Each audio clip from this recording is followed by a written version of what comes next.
बताऊंगा। जितिया का व्रत महिलाएं निर्जला रखती हैं, यानी कि इस व्रत में अन्न और जल कुछ भी ग्रहण नहीं किया जाता है। छठ व्रत की तरह ही ये पर्व भी 3 दिन तक मनाया जाता है, लेकिन इस पर्व का सबसे मुख्य दिन होता है आश्विन कृष्ण पक्ष की अष्टमी तिथि, जिस दिन जितिया का निर्जला व्रत रखा जाता है। इसी दिन शाम के समय जीमूत वाहन की पूजा के समय उनकी कथा सुनी जाती है। चलिए आपको बताते हैं जितिया की व्रत कथा क्या है। जितिया व्रत कथा। जितिया व्रत की कथा गंधर्व के राजकुमार जीमूत वाहन से जुड़ी है।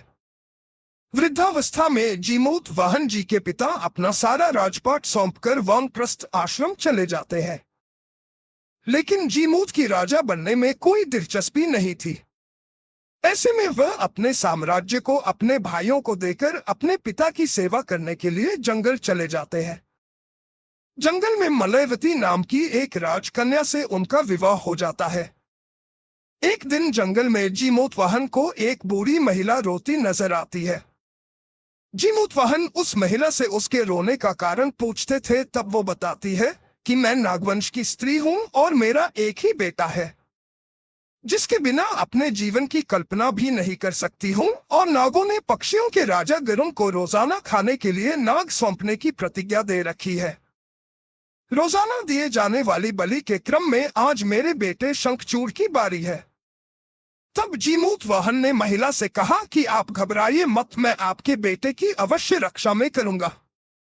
आज उसकी जगह पर मैं खुद की बलि देने जाऊंगा।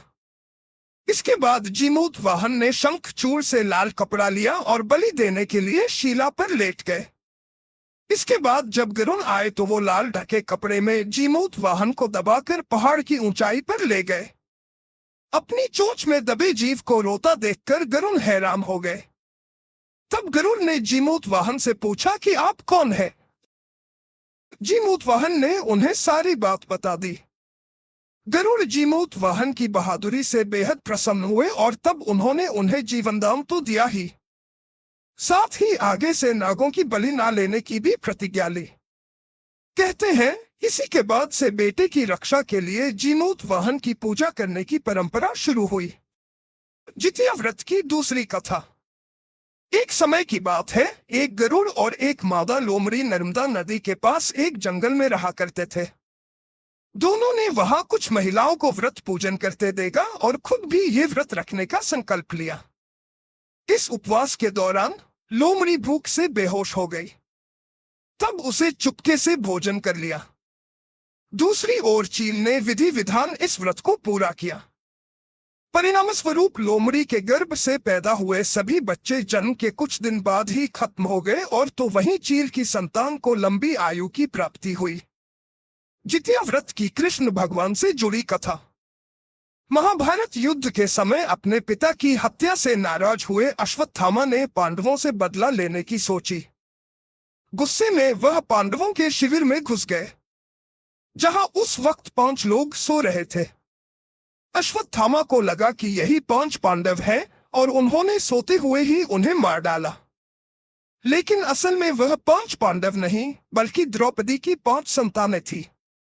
जब अर्जुन को ये बात पता चली तो उन्होंने अश्वत्थामा को बंदी बनाकर उनकी दिव्यमणि छीन ली।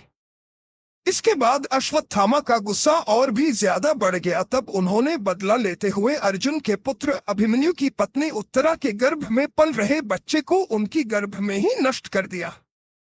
लेकिन भगवान कृष्ण ने अपने पुण्य का फल उत्तरा की मृत संतान को देकर उसे फिर से जीवित कर दिया। इस तरह मरकर पुनः जीवित होने की वजह से ही इस बच्चे का जीवित पुत्रिका रखा गया। कहते हैं उसी समय से बच्चों की लंबी उम्र की कामना करते हुए जितिया का व्रत रखे जाने की परंपरा शुरू हो गई।